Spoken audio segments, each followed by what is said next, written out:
الحمدللہ رب العالمین والصلاة والسلام علی محمد الامین واعوذ باللہ من الشیطان الرجیم بسم اللہ الرحمن الرحیم۔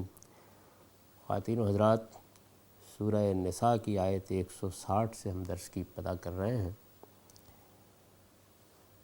یہ سوالات ہیں، میں اس سے پہلے بھی عرض کر چکا ہوں، جن پر قرآن مجید تبصرہ کر رہا ہے اور ان کا جواب دے رہا ہے۔ سورہ آیت 126 پر اپنے مضمون کے لحاظ سے ختم ہو گئی تھی۔ ایک سوال کمزور مسلمانوں کی طرف سے ہوا، اس کا جواب دیا گیا۔ ایک سوال منافقین کی طرف سے ہوا تھا، اس کا جواب دیا گیا۔ اور پھر ایک انتہائی غیر معقول مطالبہ سوال کی صورت میں سامنے آیا اہل کتاب کی طرف سے، اس پر تبصرہ جاری ہے۔ اس کا کچھ حصہ پیچھے گزر چکا ہے۔ اس میں جو آخری آیت زیر بحث تھی، جس میں یہ بتایا گیا تھا کہ ان اہل کتاب میں سے ہر ایک اپنی موت سے پہلے اسی قرآن پر یقین کر لے گا اور قیامت کے دن یہ ان پر گواہ ہوگا۔ بالعموم چونکہ سیدنا مسیح کے ذکر کے فوراً بعد یہ آیت آ گئی ہے، تو لوگ اس کو سیدنا مسیح سے متعلق سمجھتے ہیں۔ یہ کلام کے اندر جو معترضہ جملے آ گئے تھے، ان کو نہ سمجھنے کی وجہ سے ہوا ہے۔ اصل میں جو چیز شروع میں تھی وہ یہ تھی کہ یہ آپ سے، رسول اللہ صلی اللہ علیہ وسلم کو مخاطب کر کے کہا تھا، آپ سے مطالبہ کر رہے ہیں کہ آپ آسمان سے ایک کتاب اترتی ہوئی لائیے۔ اس کا جواب دیا ہے۔ تو اس وجہ سے اگر آپ اس سارے کلام کو دیکھیں گے اور درمیان میں جو جوش غضب کے جملے ہیں ان کو نکال کے الگ کر دیں گے، تو یہ اس کے اوپر گویا تبصرہ ہے کہ ان کی پرواہ نہ کریں۔ یہ کسی کتاب کا، اگر آسمان سے اتری ہوئی کتاب کا مطالبہ کر رہے ہیں تو کرتے رہیں، یہ دیکھیں گے آپ کہ ان میں سے ہر ایک اپنی موت سے پہلے اس حقیقت کو تسلیم کر لے گا، جان لے گا اس بات کو کہ یہ اللہ کی کتاب ہے، اور یہ اللہ کی کتاب ہے کہ جو اللہ کی طرف سے نازل ہوئی ہے۔ یہ اقرار کریں نہ کریں، اس سے کوئی فرق واقع نہیں ہوتا۔ وہی سلسلہ درمیان میں یہ بات کر کے پھر چل پڑا، فَبِظُلْمٍ مِّنَ الَّذِينَ هَادُوا، فرمایا پھر ان یہودیوں کے ظلم ہی کی وجہ سے ہم نے حرمنا علیہم طیبات، ہم نے ان پر ایسی پاکیزہ چیزیں حرام کر دیں، احلت لہم، جو ان کے لیے حلال تھی۔ یعنی یہ ایسی سرکش قوم رہی ہے۔ سورہ انعام کی آیت 146 سے معلوم ہوتا ہے کہ ان کی سرکشی کی وجہ سے ان پر وہ تمام جانور حرام کر دیے گئے جن کے ناخن ہوتے ہیں۔ گائے اور بکری کی چربی ان پر حرام کر دی گئی۔ اس طرح سے اور بھی بعض چیزوں میں سختی ہو گئی ان کے ساتھ۔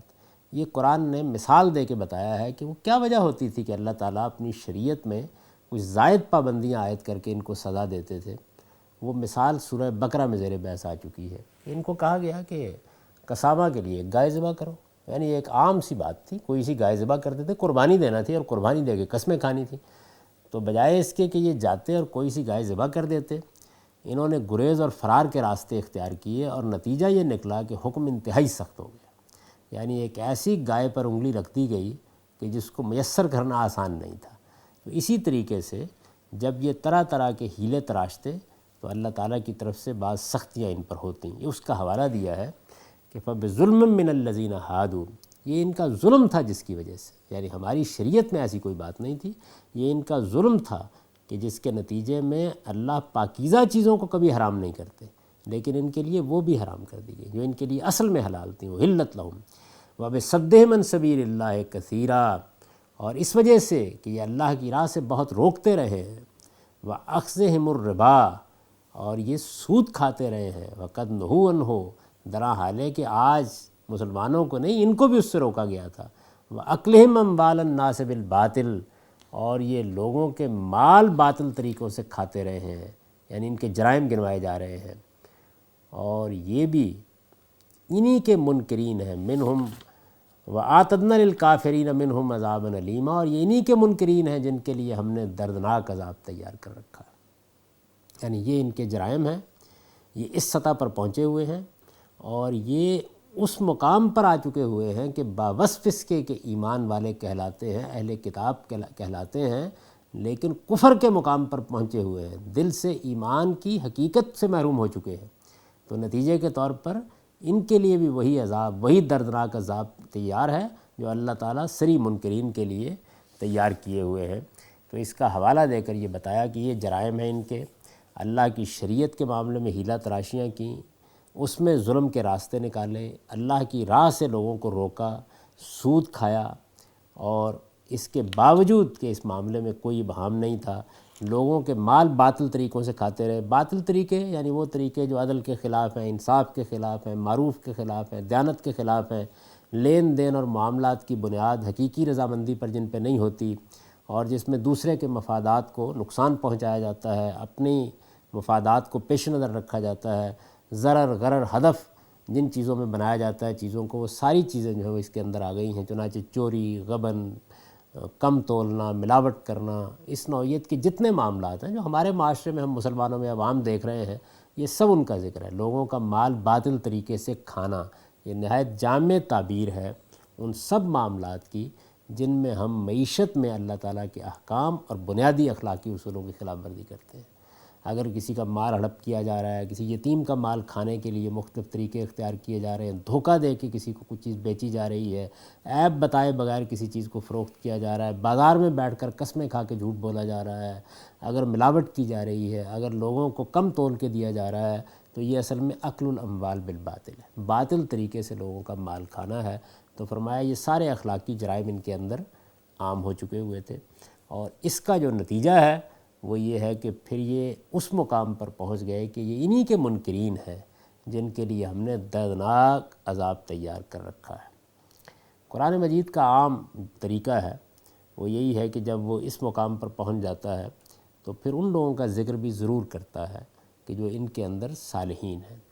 فرمایا لیکن الراسخون فی العلم منہم، ان میں سے البتہ جو علم میں پختہ ہیں، اس سے مراد یہود کے وہ علماء ہیں جو دین کے علم میں راسخ، عقیدے اور عمل میں پختہ، اور اخلاق اور کردار کے ہر پہلو سے زیادہ مستقیم پر استوار تھے۔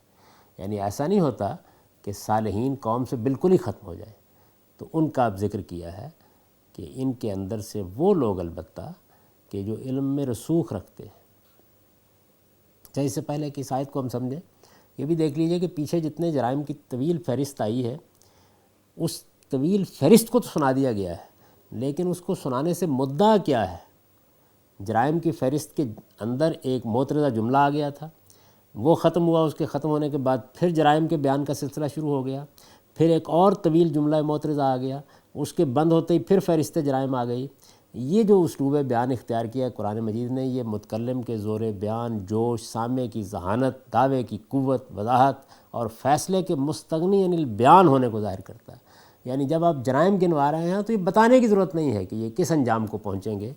تو یہ وہ چیز ہے کہ جو عام طور پر جو خطیبانہ کلام ہوتا ہے اس میں بعض اوقات بہت نمایاں ہوتی ہے، اور ایک صاحب ذوق سامع اس کا اندازہ کر لیتا ہے۔ تو اصل میں جو بات ہے وہ یہ ہے کہ یہ جرائم ہے، یہ ان کا ظلم ہے، یہ ان کی حماقتیں ہیں، یہ خدا کے ساتھ ان کی حیلہ پردازیاں ہیں، جس کے نتیجے میں خدا نے ان پر لعنت کی ہوئی ہے۔ اس لیے کوئی تعجب نہ کرو کہ آئیے مطالبہ کر رہے ہیں کہ ہمیں آسمان سے اترتی ہوئی کتاب لا کے دکھائیے، اسی قرآن کو مانیں گے، آپ بے پرواہ رہیں ان سے، لیکن یہ ایسے ہی ظالم ہے۔ تو یہ ہے اصل میں اس سارے کلام کا مدعا۔ تو اب یہ بتایا کہ ان کے اندر وہ لوگ البتہ کہ جو علم میں رسوخ رکھتے ہیں وہ کیا کریں گے؟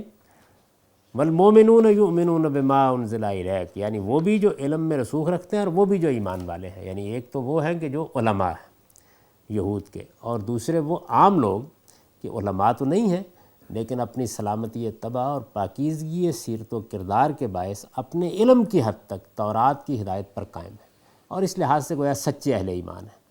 اس سے پہلے سورہ آل عمران میں بھی یہ یاد ہوگا کہ اس گروہ کا ذکر آیت 113 کے تحت گزر چکا ہے۔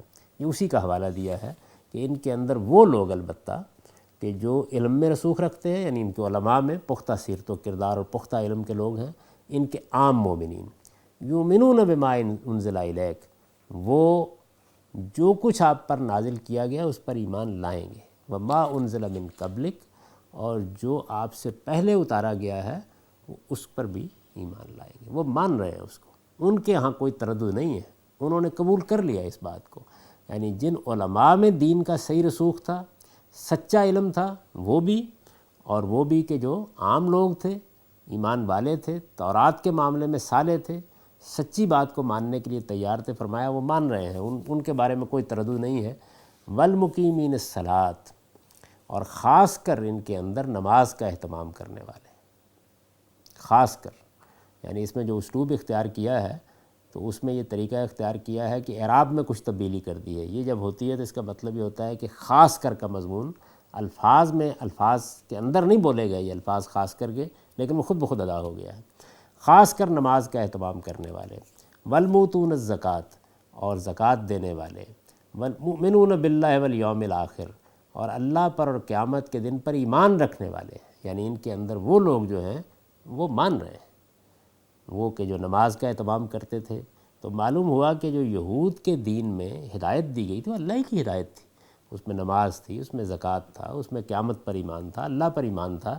تو جو پہلے ان سب چیزوں کو خلوص نیت کے ساتھ مان رہے تھے، اخلاص کے ساتھ دین پر عمل کر رہے تھے، فرمایا وہ اس کو بھی مان رہے ہیں۔ اور یہ وہ لوگ ہیں، فرمایا کہ اولئک سنؤتیہم اجرا عظیما، یہی وہ لوگ ہیں جنہیں ہم عنقریب اجر عظیم عطا فرمائیں گے۔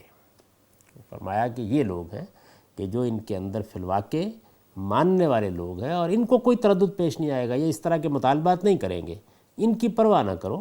یہ لوگ اب ضد اور ہٹ درمی پر اترے ہوئے ہیں، ان کو ان کے حال پر چھوڑیں، آپ اپنی نگاہ ان لوگوں کی طرف کریں جو انہی کے اندر موجود ہیں، علماء میں بھی ہیں اور عام لوگوں میں بھی ہیں۔ انا اوحینا الیک کما اوحینا الی نوح والنبیین من بعدہ واوحینا الی ابراہیم واسماعیل واسحاق ویعقوب والاسباط وعیسیٰ وایوب ویونس وہارون وسلیمان وآتینا داود زبورا۔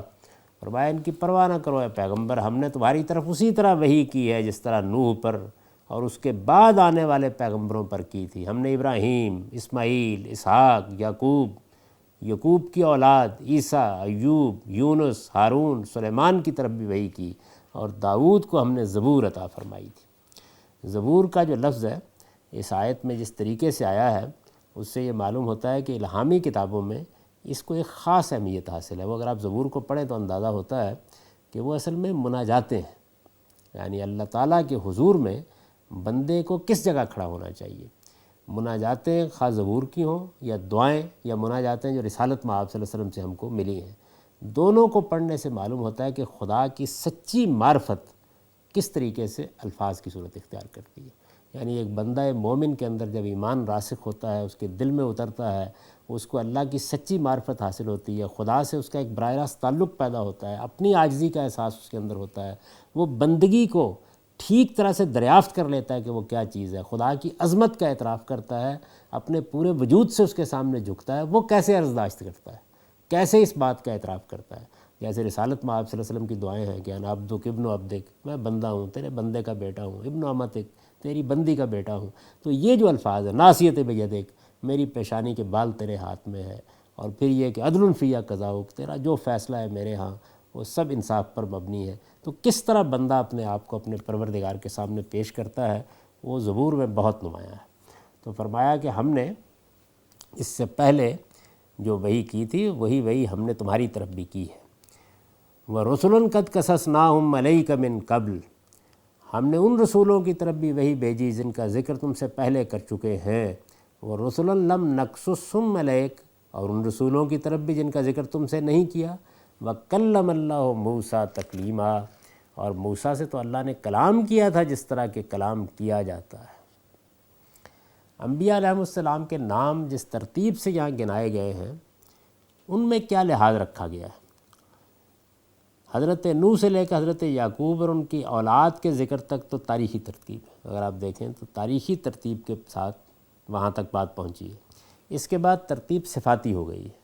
حضرت عیسیٰ، حضرت ایوب، حضرت یونس، حضرت ہارون اپنے خاص نوع کے ابتلاء اور خاص نوع کی تائید الہی میں ایک نوعیت کا اشتراک رکھتے ہیں۔ حضرت سلیمان اور حضرت داؤد نبی بھی ہیں اور بادشاہ بھی ہیں، اور حضرت داؤد علیہ السلام کا ذکر حضرت سلیمان کے بعد لانے کی وجہ خاص اہتمام کے ساتھ زبور کی طرف توجہ دلانا ہے۔ یعنی یہ ترتیب ہے جو اس میں اختیار کی گئی ہے، اور سب سے آخر میں حضرت موسیٰ کا ذکر ہے، اس لیے کہ حضرت صلی اللہ علیہ وسلم اور حضرت موسیٰ مماثل نبی ہیں، یعنی رسالت میں آپ صلی اللہ علیہ وسلم اور سیدنا موسیٰ یہ انبیاء کی تاریخ میں مماثل پیغمبر ہیں، اور یہ بات کہ مماثل پیغمبر ہیں اس کا ذکر قرآن میں بھی ہے، کما ارسلنا الی فرعون رسولا، اور حدیث میں بھی ہے۔ تو اس تمام حوالے سے یہ قرآن نے حوالہ دیا نا یہ انبیاء کا، اس سے مقصود کیا ہے؟ مقصود یہ ہے کہ یہ انبیاء ہیں جن کے نام اور کام تورات کے صحیفوں میں بیان ہوئے ہیں، اور یہ طریقہ رہا ہے جس طریقے پر اللہ نے ان کو اپنی نبیوں کو وحی کی، اپنے خطاب اور کلام سے نوازا، ان سب سے اہل کتاب واقف ہے۔ اس میں یہ سوال اٹھایا گیا ہے کہ کہیں اس بات کا ذکر تھا کہ اللہ نے کسی نبی پر اس طرح کتاب اتاری جس طرح کے یہ مطالبہ کر رہے ہیں کہ سب اترتے اس کو دیکھیں۔ موسیٰ سے بے شک اللہ تعالیٰ نے کلام کیا جس طرح کلام کیا جاتا ہے، لیکن ان یہود کا اطمینان اس پر بھی نہیں ہوا، اور انہوں نے شبہ وارد کر دیا کہ خدا ہم سے رو در دو ہو کر کلام کرے گا تب مانیں گے۔ تو فرمایا کہ انبیاء کے ساتھ یہی طریقہ رہا ہے، تو ہم نے کوئی انوکھا معاملہ نہیں کیا کہ اس پر یہ اعتراض کر رہے ہیں یا تم سے ایک نیا مطالبہ کر رہے ہیں۔ جو طریقہ اس سے پہلے پیغمبروں تک وہی بھیجنے کا رہا ہے، وہی طریقہ ہم نے آپ کے معاملے میں اختیار کیا ہے۔ اور یہ جتنے پیغمبر بھی ہیں مبشرین و منذرین، یہ بشارت دینے والے تھے، رسل مبشرین و منذرین، یہ بشارت دینے والے تھے اور خبردار کرنے والے تھے۔ یعنی ان کا اصل کام یہ تھا، یہ نہیں کہ وہ آسمان سے اترتی ہوئی کتاب آپ کے ہاتھ میں پکڑا دیں، وہ بشارت اور انذار کے لیے آئے تھے، خبردار کرنے آئے تھے۔ لِأَلَّا يَكُونَ لِلنَّاسِ عَلَى اللَّهِ حُجَّةٌ بَعْدَ الرُّسُلِ، تاکہ ان رسولوں کے بعد اللہ کے سامنے کوئی عذر پیش کرنے کے لیے باقی نہ رہے۔ وَكَانَ اللَّهُ عَزِيزًا حَكِيمًا، اللہ زبردست ہے، وہ بڑی حکمت والا ہے۔ یہ اللہ تعالیٰ نے رسولوں کی بعثت کا مقصد بتا دیا، اور وہ ضرورت بھی بتا دی ہے جو ان کے بھیجنے کی داعی ہوئی ہے، یعنی کیا چیز باعث بنی ہے۔ تو ارشاد فرمایا ہے کہ وہ انذار اور بشارت کے لیے آتے ہیں، یعنی تاکہ لوگوں کو غفلت سے بیدار کریں، اور ان کو بھیجنے کی ضرورت یہ ہوتی ہے کہ علم و عقل کی شہادت تو، علم و عقل کی گواہی تو موجود ہی ہے، اس کے بعد ایک دوسری گواہی پیش کر دی جائے جو حق کو اس درجے واضح کر دے کہ کسی کے پاس کوئی عذر باقی نہ رہے۔ تو آپ دیکھیے کہ اسے ایک آیت کے اندر یہ بتا دیا گیا ہے کہ انبیاء کس لیے آتے ہیں۔ انسان نے اپنی اصلاح خود کرنی ہے، علم اور عقل کی روشنی اس کو حاصل ہے، اس کو اللہ تعالیٰ نے بڑی سلیم فطرت بھی عطا فرمائی ہے۔ یہ اس کا کام ہے کہ وہ اپنی عقل کی روشنی میں فیصلے کرے اور اپنی اصلاح کرے، اس کے لیے اپنا نظم بنائے، اپنی تعلیم کا، اپنی تربیت کا اہتمام کرے۔ انبیاء علیہم السلام تو صرف اس لیے آتے ہیں کہ انسانوں کو خبردار کر دیں کل ان کے ساتھ معاملہ کیا ہونے والا ہے، بشارت دے دیں کہ اللہ ان کو کیا عنایتیں ہیں جن کو تیار کر کے بیٹھے ہوئے ہیں اگر وہ اپنے آپ کو جنت کے لیے اہل بنا لیتے ہیں۔ یہ حقیقت واضح کر دیں، حق کو اس درجے واضح کر دیں کہ کوئی قیامت میں کھڑا ہو کے یہ نہ کہہ سکے کہ مجھ پر بات واضح نہیں ہوئی تھی۔ تو اتمام حجت اور انذار و بشارت یہ انبیاء علیہم السلام کا کام ہے، وہ یہ کرتے ہیں۔ اس کے سوا جتنے معاملات بھی لوگ عام طور پر بیان کرتے ہیں کہ انبیاء علیہم السلام کی بعثت کا مقصد یہ ہے یا وہ ہے، قرآن مجید اس کی تائید نہیں کرتا۔ قرآن مجید ہر جگہ یہ بات کہتا ہے کہ وہ اس مقصد کے لیے آتے ہیں، حق کو آخری درجے میں واضح کر دیا جائے۔ تو انبیاء علیہم السلام کے طریقے پر جو اہل علم بھی بعد میں اللہ کے دین کی دعوت پیش کریں، ان کو بھی اصل میں یہ کام کرنا چاہیے، لوگوں کو خبردار کر دیں اور دین کی حقیقت کو واضح کر دیں، لوگوں کی اصلاح کر ڈالنا، کوئی نظام قائم کر ڈالنا، کوئی حکومت قائم کر ڈالنا، یہ ان کا کام ہی نہیں ہے۔ ان کا اصلاً کام یہ ہے کہ حق کو آخری درجے میں واضح کر دیا جائے۔ تو یہاں اس بات کو بھی بیان کر دیا۔ ارشاد ہوا لیکن اللہ یشہد بما انزل الیک، کہ یہ جھٹلاتے ہیں تو جھٹلائیں، مگر اللہ اس چیز کی گواہی دیتا ہے جو اس نے تم پر نازل کی ہے۔ اسی بیان پر تبصرہ ہو رہا ہے کہ وہ کہتے ہیں کہ آسمان سے ایک کتاب اترتی ہوئی دکھائیے۔ فرمایا کہ انبیاء علیہم السلام کی پوری تاریخ گواہ ہے، وہ تو کتاب اس طریقے سے ہاتھ میں نہیں پکڑا کے گئے تھے۔ پھر خاص طور پر بنی اسرائیل کے انبیاء کی پوری فہرست بیان کر دی ہے کہ یہ دیکھو جس طرح ان پر وحی آئی، جیسے ان پر کتابیں نازل ہوئیں ایسے ہی یہ کتاب نازل ہوئی ہے۔ کوئی ایسا معاملہ نہیں ہوا کہ جو یہاں قابل اعتراض ہو جائے یا کوئی ان سے ہٹ کر معاملہ ہو گیا ہے۔ سیدنا موسیٰ علیہ السلام کا خصوصی امتیاز ضرور بیان کیا ہے کہ ان پر اللہ تعالیٰ نے براہ راست کلام کیا، لیکن بہرحال انہی سے کیا، تمہارے ہاتھ میں تو نہیں پکڑا دیا یا تمہیں تو نہیں سنوا دیا۔ تو ارشاد ہوا کہ یہ اللہ تعالیٰ کا طریقہ رہا ہے، اس وجہ سے یہی طریقہ وہ ہمیشہ قائم رکھے گا۔ اور انبیاء علیہم السلام کا کام کیا ہے؟ وہ یہ ہے۔ اب اس کے بعد یہ کہا کہ یہ جھٹلاتے ہیں، اس کے باوجود جھٹلاتے ہیں تو ان کو ان کے حال پر چھوڑیں، اللہ اس چیز کی گواہی دیتا ہے جو اس نے تم پر نازل کی ہے۔ انزلہ بعلم، اس نے اپنے علم کے ساتھ اسے نازل کیا ہے۔ والملائکۃ یشہدون، اور اس کے فرشتے بھی گواہی دیتے ہیں۔ وکفیٰ باللہ شہیدا، اور گواہی کے لیے تو اللہ ہی کافی ہے۔ یہ جو جملہ ہے یہ اصل میں استدراک کا جملہ ہے، لیکن اللہ یشہد بما انزل الیک، اور اوپر کی پوری آیتوں میں جو بات کہی گئی ہے اس کا نتیجہ کیا نکلتا ہے کہ بات واضح کر دی، اسی طریقے سے وحی کی، ہر چیز نمایاں ہو گئی، اس کے باوجود یہ جھٹلاتے ہیں تو پھر جھٹلائیں۔ تو یہ مفہوم چونکہ نکلا پڑ رہا ہے تو اسی کے اوپر ایک لیکن یا مگر آ گیا ہے، جیسے ہم بولتے ہیں کہ یہ جھٹلائیں، یہ جانیں، یہ جس طرح کرنا چاہتے ہیں کریں، اللہ گواہی دیتا ہے اس بات کی۔ مدعا کیا ہے کہ یہ بات کہ تم خدا کے پیغمبر ہو اور اللہ نے اپنے علم کے ساتھ یہ کتاب اتاری ہے اور یہ ہر لحاظ سے خالص اور بے آمیز ہے، اس میں نفس اور شیطان کے کسی وسوسے کو دخل نہیں ہے، اس کی گواہی کے لیے تنہا خدائی کافی ہے۔ یہ بات رسول اللہ صلی اللہ علیہ وسلم کی تسلی کے لیے فرمائی گئی ہے، یعنی اصلاً تو حضور کو تسلی دی گئی ہے کہ اگر یہ آپ کی بات نہیں سنتے، نہیں مانتے، جھٹلانے پر اصرار کرتے ہیں تو آپ ان کی پرواہ نہ کریں، آپ اپنا کام کریں۔ آپ کا کام کیا ہے؟ حق کو آخری درجے میں واضح کر دینا، انذار کرنا اور بشارت دینا۔ آپ اپنی ذمہ داری کو ادا کریں، ان کی پرواہ نہ کریں۔ لیکن اس کے اندر وحی کی صداقت کی ایک دلیل بھی بیان ہوئی ہے، اور یہ بالکل ایک تاریخی شہادت ہے۔ اس کا مطلب یہ ہے کہ انبیاء کی تاریخ اور ان کی وحی کی کسوٹی پر جانچ کر قرآن اور پیغمبر کا درجہ متعین کیا جا سکتا ہے۔ یہ بیان ہوا۔ اب ایک دوسرے پہلو کو بیان کیا، اور وہ یہ بیان کیا کہ پیغمبر اپنے باطن میں خدا اور فرشتوں کی شہادت اس طرح سنتا، سمجھتا اور پرکھتا ہے کہ اس کے لیے اپنی وحی کی صداقت پر کسی شبہ کی گنجائش نہیں ہوتی۔ اس طرح کی شہادت کسی غیر نبی کو نہیں حاصل ہو جاتی، اس وجہ سے کہ کسی غیر نبی کے الہام اور نبی کی وحی میں زمین آسمان کا فرق ہوتا ہے۔ ہو سکتا ہے کہ ایک شخص اپنی جس کیفیت کو الہام سمجھ رہا ہے وہ محض ایک وسوسہ نفسانی ہو، کسی شیطان نے کوئی خطور کیا ہو۔ پیغمبر پر وحی جس افق سے آتی ہے، جس زور اور قوت کے ساتھ آتی ہے، اللہ کے ملائکہ کی جس طرح اس کو تائید اور شہادت حاصل ہوتی ہے، وہ خود اس کے لیے ایک برہان قاطع بن جاتی ہے۔ یعنی پیغمبر کا معاملہ ایسا نہیں ہوتا کہ وہ کوئی ادنا درجے میں بھی شبہ میں یا شک میں مبتلا ہوتا ہے۔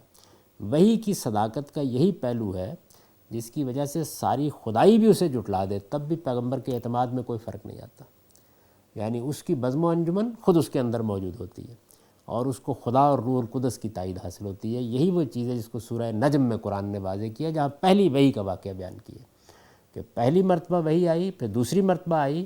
دونوں مرتبہ رسول اللہ صلی اللہ علیہ وسلم نے جبریل امین کو اس طرح دیکھا، سارا افق ان سے بھرا ہوا تھا، کوئی شبہ نہیں تھا، ادنا درجے میں کوئی تردد نہیں لاحق ہوا۔ وہ ہے نا کہ ما کذب الفؤاد بارا، ادنا درجے کا کوئی تردد نہیں ہوا۔